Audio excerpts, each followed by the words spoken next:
Jake had the same routine every Tuesday morning for the past 3 years. Wake up at 7, grab his coffee, and head to Sunshine Laundromat on 5th Street. He liked going early because it was quiet, and he could get his favorite washing machine, the one that didn't make weird noises or leave soap stains on his clothes. That particular Tuesday started like any other. Jake dumped his clothes into the machine, added his usual amount of detergent, and settled into the plastic chair with his phone. The laundromat smelled like fabric softener and old coffee, a combination that had become oddly comforting to him. Over the years, while his clothes washed, Jake scrolled through his messages and checked the weather. Mrs. Rodriguez, the elderly woman who owned the place, waved at him from behind the counter. She always remembered his name and asked about his job at the local bookstore. These small interactions made the chore feel less lonely. After 30 minutes, Jake moved his clothes to the dryer. This was always the moment he double-checked everything was there. He had a system: count the socks, make sure all his work shirts made it, and check for his favorite t-shirt. It was a faded black shirt from a concert he went to 5 years ago. The band wasn't famous, but that night had been special. It was the first time he'd gone to a concert alone, and somehow that made the music hit different. But when Jake reached into the dryer, his heart sank. The shirt wasn't there. He pulled out every single piece of clothing, shaking each item and checking twice. Nothing. The shirt had completely disappeared. Jake felt a weird panic rising in his chest. It was just a t-shirt, he told himself, but it felt like losing a piece of a good memory. Mrs. Rodriguez, Jake called out, walking to the counter with his basket of clothes. "Did you see anyone near the dryers? I think someone might have taken my shirt by mistake." Mrs. Rodriguez looked concerned. She was the type of person who genuinely cared about her customers' problems. "What did it look like, sweetie?" "Black t-shirt with a band name on it, kind of faded and soft. I've had it 4 years." Jake realized how silly he sounded getting upset over old clothing. But Mrs. Rodriguez didn't make him feel foolish. "Let me check the lost and found," she said, disappearing into the back room. Jake waited, hoping maybe someone had turned it in. But when she returned empty-handed, he felt that sinking feeling again. "I'll keep an eye out for it," Mrs. Rodriguez promised. "Leave me your number, and I'll call if it shows up." Sometimes people grab the wrong stuff and bring it back later. Jake wrote his number on a piece of paper, thanked her, and headed home. But he couldn't stop thinking about the shirt. He kept replaying the morning in his head, wondering if he'd somehow missed putting it in the washer. Maybe it had fallen behind the machine. Maybe someone really did take it by accident. The weird thing was how much losing the shirt bothered him. Jake wasn't usually attached to material things. He donated clothes regularly and didn't stress about losing stuff. But this felt different. That concert had been a turning point for him. The night he realized he could enjoy his own company and didn't always need other people to have fun.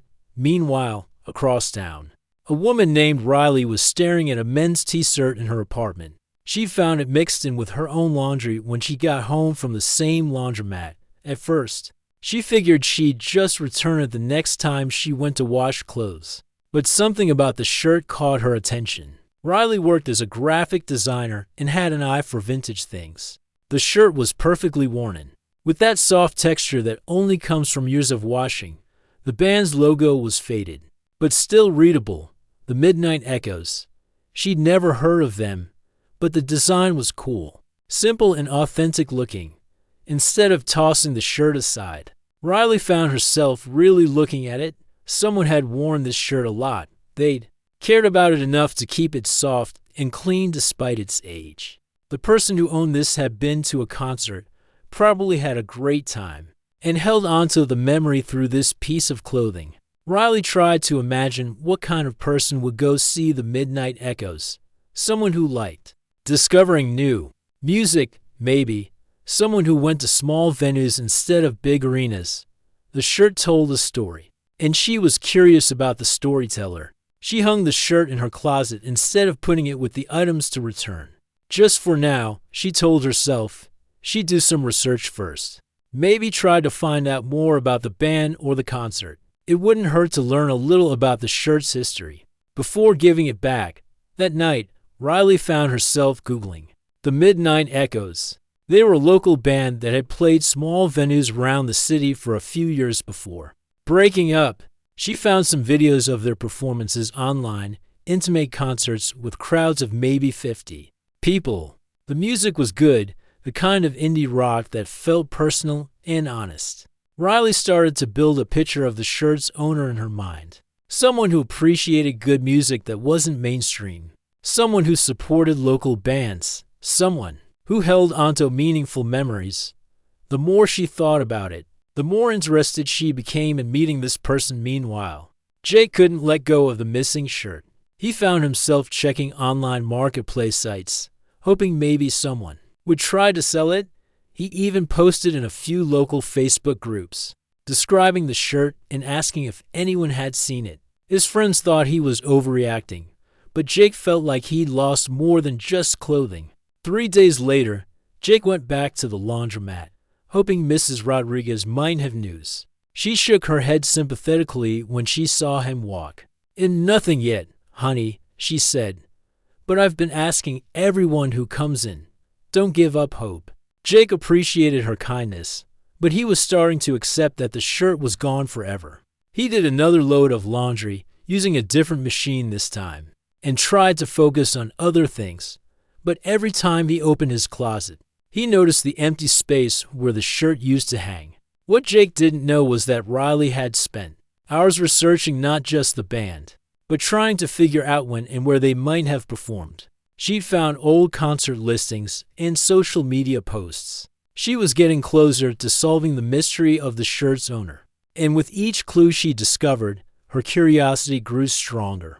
Riley had never done anything like this before. She was usually practical about lost and found items, return them quickly and move on. But something about this shirt, and the story it represented, had captured her imagination.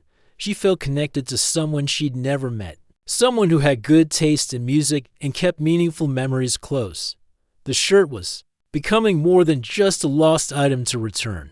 It was becoming a bridge to a person Riley was increasingly eager to meet. Riley's best friend Casey thought she had lost her mind. "It's just a t-shirt," Casey said over lunch at their usual cafe. "Drop it off at the laundromat and forget about it. You're acting like you found someone's diary." But Riley couldn't explain the feeling she had every time she looked at the shirt hanging in her closet. She felt this strange pull, like the universe had put it there for a reason. She knew it sounded crazy, but she'd always trusted her gut feelings, and this one was stronger than most. "I just want to return it properly," Riley told Casey, stirring her coffee. "The person who owns this clearly loves it. They've taken good care of it for years. It deserves to get back to the right hands." Casey rolled her eyes but smiled. "Fine.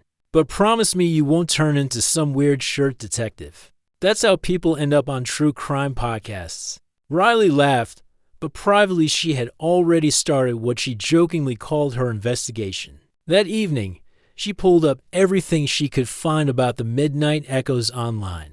The band had been active from 2018 to 2021, playing small venues around the city. They released 2 albums and had a decent local following before the members went their separate ways. She found old concert photos on Instagram, scanning faces in the crowds, wondering if the shirt's owner was somewhere in those pictures. The venues were intimate, coffee shops, small bars, a record store that hosted live music. The kind of places where music lovers went to discover something real. Riley started following the social media pages of venues where the band had played. She joined Facebook groups for local music fans and searched through old posts about concerts. She even found a Spotify playlist someone had made called Best of the Midnight Echoes live shows, and listened to it while she worked on her design projects. The music was beautiful. Acoustic guitars with heartfelt lyrics about life in the city, finding your place in the world, and connections between people. Riley found herself genuinely enjoying the songs, which made her feel even more connected to whoever had gone to see them perform live. As days passed, Riley's search became more focused. She discovered that the Midnight Echoes had played a farewell Concert at a venue called the Underground Room in December 2021. The photos from that night showed a packed crowd of maybe 60 people, all clearly emotional about saying goodbye to a band they loved. Riley stared at those photos for hours. The shirt's owner had to be there somewhere. This felt like their final show, the kind of concert that would make someone treasure a t-shirt forever. She zoomed in on faces, looking for clues, feeling a little silly but unable to stop herself. Meanwhile, Jake was trying to move on from the missing shirt, but it wasn't working. He bought a few new t-shirts, but none of them felt right. Every morning when he got dressed for work at the bookstore, he'd reach for where the concert shirt used to be and feel that little pang of loss all over again. His coworker Danny noticed Jake's mood. "You're still thinking about that shirt, aren't you?" Danny asked while they restocked the music section. "It's stupid," Jake admitted. "But yeah, I can't stop thinking about it. That concert was important to me. It was the first time I did something just for myself, you know? Without worrying what other people thought." Danny nodded. "Maybe you should post about it online. Like, really post about it, not just in those local groups. Put it on social media with a photo of yourself at the concert or something." Jake had been hesitant to make a big deal about a lost shirt, but Danny's suggestion made sense. That evening, he dug through his phone and found a selfie he'd taken at the Midnight Echo's farewell show. He was wearing the shirt in the photo, grinning with the stage visible behind him. He posted the photo on Instagram with a caption, "Long shot. But I lost this shirt at Sunshine Laundromat on 5th Street last Tuesday." It's from the Midnight Echo's farewell concert in 2021. Super sentimental value. If anyone found it or knows where it ended up, I'd be so grateful to get it back. Riley was scrolling through Instagram that same evening when Jake's post appeared in her feed. Her heart nearly stopped. There he was, the shirt's owner, wearing the exact same shirt she had hanging in her closet. He looked happy in the photo, genuinely excited about the music. Exactly the kind of person she'd imagined would own that shirt. She read his caption 3 times, her pulse quickening. Jake. His name was Jake. And he wasn't just missing any old shirt. He was missing the shirt that was currently in her apartment. The shirt she'd been thinking about for days. Riley screenshotted the post and immediately called Casey. "You're not going to believe this," she said as soon as Casey picked up. "Please tell me you didn't break into someone's house looking for concert tickets," Casey said. "Better. I found him. The shirt guy. He posted about the missing shirt on Instagram." Riley was pacing her apartment, looking at the shirt hanging in her closet. "Casey. He looks exactly like I imagined, and he went to that farewell concert I found. This is definitely his shirt. Okay, so message him and give it back. Problem solved." But Riley felt paralyzed. She'd spent so much time thinking about this person, building up the mystery, imagining what he might be like. Now that she knew who he was, returning the shirt felt much bigger than just giving back lost property. She spent the next hour looking through Jake's Instagram. He worked at a bookstore, liked hiking, posted pictures of coffee and sunsets, and clearly loved music. His posts were thoughtful but not pretentious. He seemed kind. The type of person who would thank you sincerely for returning something he'd lost. Riley tried to craft a message several times. "Hi, I have your shirt" sounded too simple. "I found your Midnight Echoes shirt at the laundromat" was better, but felt flat. How do you tell someone you've been thinking about them for days, based on a piece of clothing? She finally decided to sleep on it, but lying in bed, Riley couldn't stop thinking about Jake's smile in that concert photo. He looked so genuinely happy, so present in that moment. The shirt represented something meaningful to him, just like she'd suspected. The next morning, Riley woke up with a crazy idea. Instead of just returning the shirt, what if she told Jake the truth? That finding his shirt had felt like more than coincidence. That she'd spent days thinking about the person who would treasure a concert memory enough to keep a t-shirt for years. Her friends would think she was nuts. Her logical mind told her to just give back the shirt and forget about it. But Riley had always been someone who trusted her instincts. And every instinct she had was telling her that meeting Jake was supposed to happen. She looked at the shirt one more time, running her fingers over the soft fabric. Tomorrow, she decided. Tomorrow she would message Jake, but not just to return his shirt. Tomorrow she would take the biggest leap of faith she'd ever taken. Riley stared at her phone for 20 minutes, typing and deleting messages to Jake. Every version sounded either too casual or completely crazy. How do you tell a stranger that finding their lost shirt felt like destiny without sounding like? You need professional help, just be honest, she whispered to herself. The worst thing that can happen is he thinks you're weird and gets his shirt back. But Riley knew there was more at stake than just returning lost property. She'd spent a week thinking about this person, imagining conversations with him, feeling connected to someone she'd never met. If she played it safe and just handed over the shirt, she'd always wonder what might have happened if she'd been brave enough to tell the truth. She took a deep breath and started typing. Hi Jake. I know this is going to sound strange, but I have your Midnight Echoes shirt. I found it mixed in with my laundry at Sunshine Laundromat last week. Riley paused, her finger hovering over the send button. This was the safe version, polite, normal. Exactly what any reasonable person would write. But something inside her rebelled against playing it safe. She deleted the message and started. Over Jake. I have your shirt, and I think the universe meant for us to meet. I know this sounds completely crazy, but I've spent the past week thinking about the person who would love a concert t-shirt. Enough to keep it soft and perfect for yours. I've listened to the Midnight Echoes music, looked up that farewell concert, and somehow I feel like I know you already.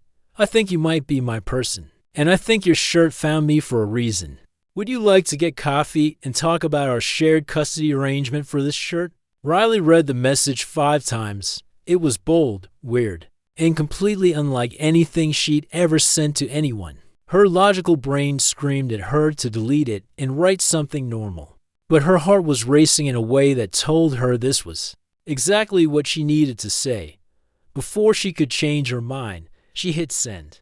Then she immediately panicked. Oh my God, what did I just do? She said out loud to her empty apartment. She just told a complete stranger that she thought he was her soulmate based on a t-shirt.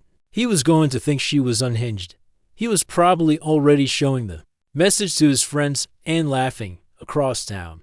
Jake was having lunch at the bookstore when his phone buzzed. He glanced at the Instagram notification, expecting maybe a like on his concert photo or a generic response to his lost shirt post. Instead, he found himself staring at the most unexpected message he'd ever received. Danny. Jake called to his co-worker. You need to read this. Danny walked over, and Jake handed him the phone. Danny's eyebrows went up as he read Riley's message. Dude, this girl has your shirt and thinks you're destined to be together. That's what it says. Jake took his phone back and read the message again. Is this the weirdest thing that's ever happened to me? Definitely. But also kind of amazing? Danny grinned. I mean, when's the last time someone was this honest about what they wanted? Most people can't even decide what to order for lunch without playing games. Jake had to admit Danny had a point. Dating apps were full of people who couldn't communicate directly about anything. Here was someone who'd taken one look at his Instagram post and decided to lay all her cards on the table. It was refreshing, even if it was completely insane. She could be crazy, Jake said. But he was already looking at Riley's Instagram profile. Her photos showed someone who seemed creative and adventurous, pictures of art projects, hikes with friends, cozy coffee shop moments. She looked warm and genuine, not like someone plotting to steal his identity through t-shirt theft. Or she could be the best thing that ever happened to you. Danny countered, look, the worst case scenario is you meet for coffee, get your shirt back, and have a funny story to tell. Best case scenario is she's right about the universe thing. Jake kept reading Riley's message. There was something about her directness that appealed to him. She wasn't trying to be cool or mysterious. She put herself out there completely, admitting she'd been thinking about him for days based on a piece of clothing. It took guts to be that vulnerable with a stranger. I'm going to say yes, Jake decided. This is either going to be the start of something amazing or the most interesting coffee meeting I've ever had. He typed back, Riley, that's the most honest message I've ever received. I don't know if you're right about the universe thing, but I'm definitely curious to meet the person who's been taking such good care of my favorite shirt. Coffee sounds perfect. When and where? Riley was at her design job when Jake's response came through. She was in the middle of a client call when her phone buzzed, and she had to excuse herself to read the message in private when she saw that. Jake had said yes. She actually squealed out loud in the hallway, "Everything okay?" Her colleague Beth asked, walking by with a stack of files. "More than okay," Riley said, grinning. "I think I just asked out my soulmate and he said yes." Beth looked confused but smiled. "Good for you, I think." Riley spent the rest of the day in a daze, barely able to focus on work. She kept checking her phone, exchanging messages with Jake about where to meet. They settled on Corner Cafe on Saturday morning, neutral territory with good coffee, and comfortable seating. Friday night, Riley tried on 12 different outfits before settling on jeans and a vintage band t-shirt of her own. She wanted to look put together, but not like she was trying too hard. Most importantly, she wanted to feel like herself when she met Jake. She barely slept that night, alternating between excitement and terror. What if the connection she felt wasn't real? What if Jake was disappointed when he met her in person? What if she built up this whole fantasy based on nothing more than good taste in music and a sentimental attachment to clothing? But when Saturday morning came, Riley knew there was only one way to find out if her instincts were right. She grabbed Jake's shirt, freshly washed and perfectly folded, and headed to Corner Cafe to meet the person she was convinced was meant to be in her life, Jake. Arrived at the cafe first, nervous energy making him fidget with his coffee cup. When Riley walked through the door carrying a small bag that clearly contained his shirt, he recognized her immediately from her photos. She looked around the cafe until their eyes met, and when she smiled, Jake felt something click into place. Riley walked over to his table, still carrying his shirt, and looked him directly in the eyes. "Jake, that's me." He stood up, suddenly feeling awkward about whether to shake hands or hug or what. Riley solved the problem by sitting down across from him and placing the bag on the table. Between them, "Before I give this back to you, I need to say something. I know my message was intense, but I meant every word. I don't usually believe in fate or destiny or any of that stuff, but your shirt found me for a reason. I think you're supposed to be my person, and I think we're supposed to figure out what that means together." Jake looked at this woman who just declared him her soulmate based on a lost t-shirt, and instead of running away, he found himself leaning forward with interest. "Well," he said, "I've never had anyone claim me based on my laundry before. Tell me more about this theory of yours." That first coffee meeting lasted for hours. Jake had planned to grab his shirt, chat for 30 minutes to be polite, and head home to laugh about the weird girl who thought laundry was destiny. Instead, he found himself completely absorbed in conversation with Riley, forgetting all about the time. "So you really spent a whole week researching the Midnight Echoes just because of my shirt?" Jake asked, stirring his third cup of coffee. Riley laughed, tucking a strand of hair behind her ear. "I know it sounds obsessive, but I couldn't help myself. The shirt told a story, and I wanted to know the ending. Plus, their music is actually really good. I've been listening to them all week." "Most people would have just dropped it off at the Lost and Found," Jake said. "What made you different?" Riley thought for a moment. "Honestly, I've always trusted my gut feelings about people and situations. When I found your shirt, something inside me said this was important. I couldn't ignore that feeling, even if it seemed crazy." Jake studied her face. Riley wasn't what he'd expected when he'd imagined the type of person who would declare someone their soulmate based on clothing. She seemed grounded, thoughtful, not at all like someone who lived in fantasy land. Her confidence was magnetic, but she also listened carefully when he talked and asked genuine questions about his life. "Tell me about that concert," Riley said. "What made it so special that you kept the shirt all these years?" Jake felt himself relaxing as he told the story, how he'd been going through a rough patch, feeling disconnected from friends and unsure about his direction in life, how he'd seen the concert listing and decided to go alone, which felt scary at the time, how the music had somehow made him feel less alone in the world. It was the first time I did something just for me, Jake explained. Not to impress anyone or because friends wanted to go, just because I wanted to experience something beautiful. That shirt reminds me I can be happy with my own company. Riley nodded like she understood completely. I get that. I think that's why I felt so connected to it. You can tell when something means a lot to someone. The way you took care of it, kept it soft and clean even though it was old. It wasn't just clothing to you. They talked about music, books, places they'd traveled, dreams they had for the future.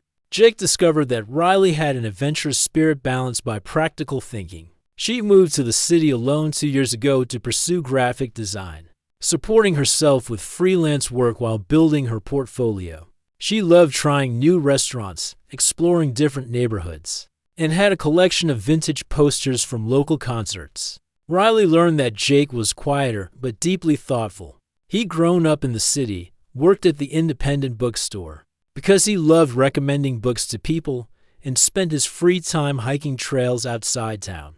He was the type of person who remembered small details about conversations and followed up on things people mentioned caring about. This might be the strangest first date in history, Jake said as they finally prepared to leave the cafe.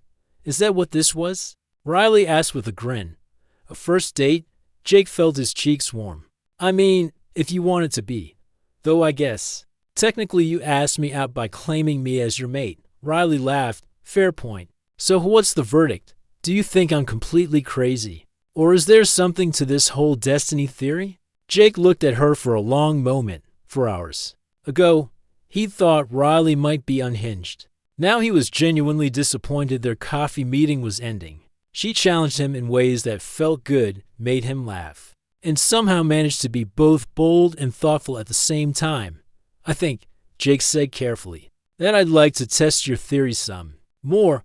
Are you free next weekend? Riley's face lit up. Absolutely. But I have one condition. What's that? Next time, I get to plan the date. And we're sharing custody of that shirt from now on. Jake laughed. Deal. But what do you mean sharing custody? Sometimes you wear it. Sometimes I wear it. We'll figure. Out of schedule. Riley winked. Don't worry. I'll give you visitation rights. Over the next few weeks, Jake and Riley fell into an easy rhythm of spending time together. They discovered they both loved documentary films. So Tuesday became movie night at Riley's apartment. They found a hiking trail that had the perfect coffee shop halfway through, making Saturday morning adventures a regular thing. The shirt became a symbol between them, just like Riley had predicted. Some days Jake would wear it to work, feeling connected to the memory of that concert and now to Riley too. Other days, Riley would throw it on over her pajamas while working on design projects. Late at night, claiming it helped her think more creatively. You realize how weird this is, right? Casey said when Riley explained the shirt-sharing arrangement. Normal couples don't have joint custody of clothing. We're not exactly a normal couple, Riley replied, but she was smiling. Besides, it works for us. Jake's friends were equally baffled, but had to admit Riley seemed to bring out the best in him. Danny noticed Jake was more confident at work, more willing to make suggestions and take small risks. His hiking buddy Trevor mentioned that Jake seemed happier, more present when they spent time together. She's good for you, Trevor said during one of their weekend hikes. I haven't seen you this relaxed in years. I know it sounds crazy, Jake said, but I think she might have been right about us being meant to meet. I've never felt this comfortable with someone so quickly. But not everyone was convinced their relationship made sense. Riley's parents, who she video called every Sunday, were concerned about the intensity of her feelings for someone she'd just met.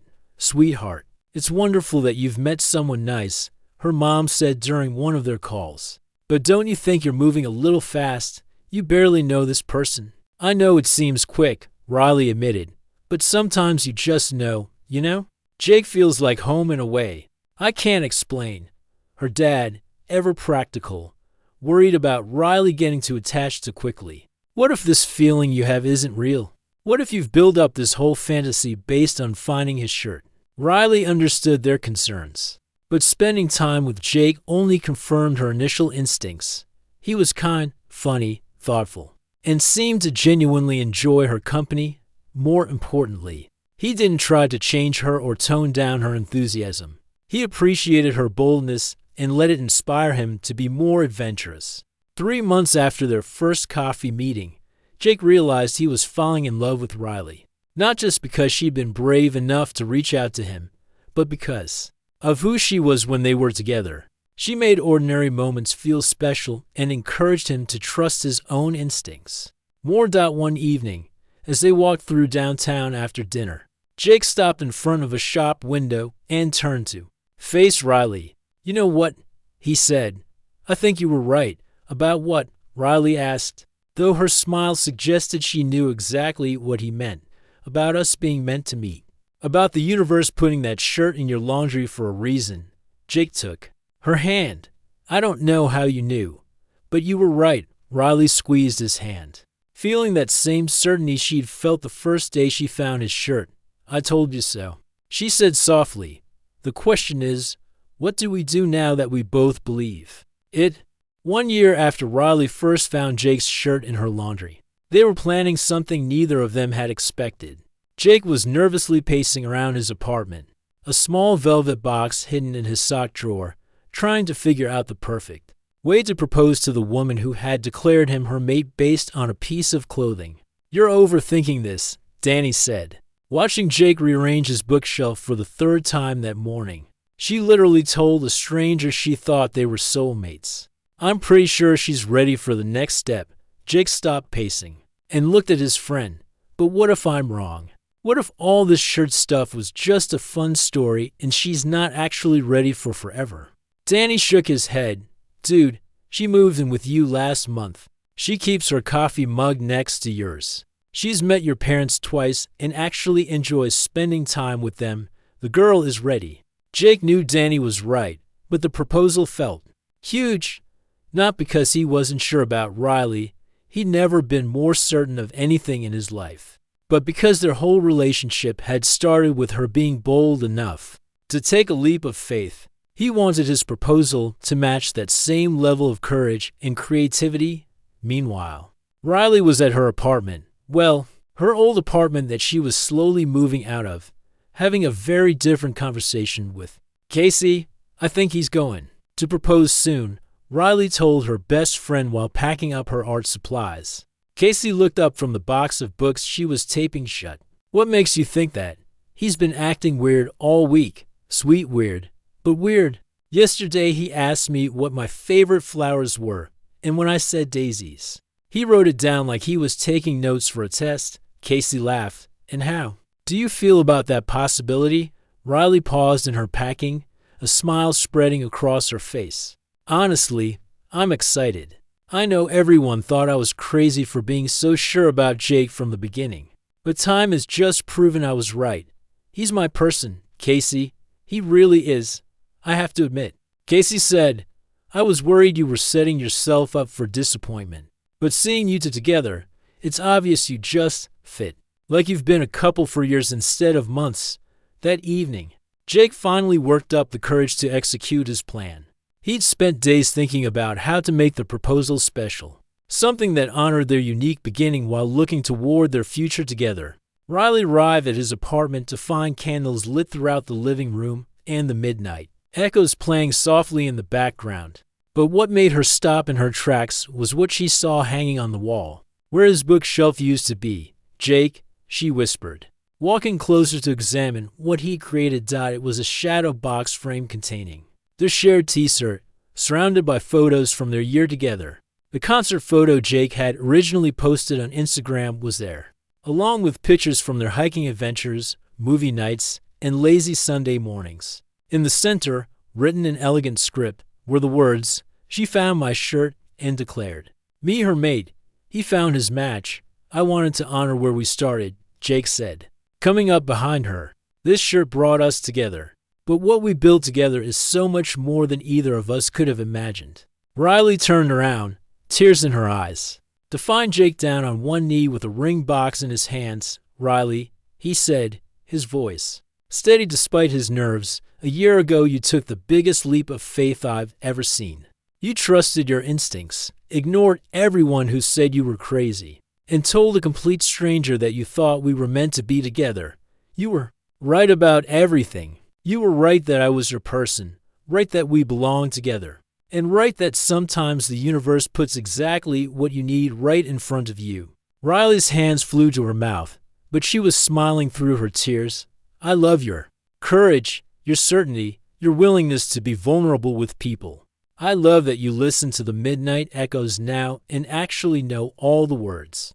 I love that you make me braver and help me trust my own instincts." Jake opened the ring box, revealing a simple but beautiful diamond ring.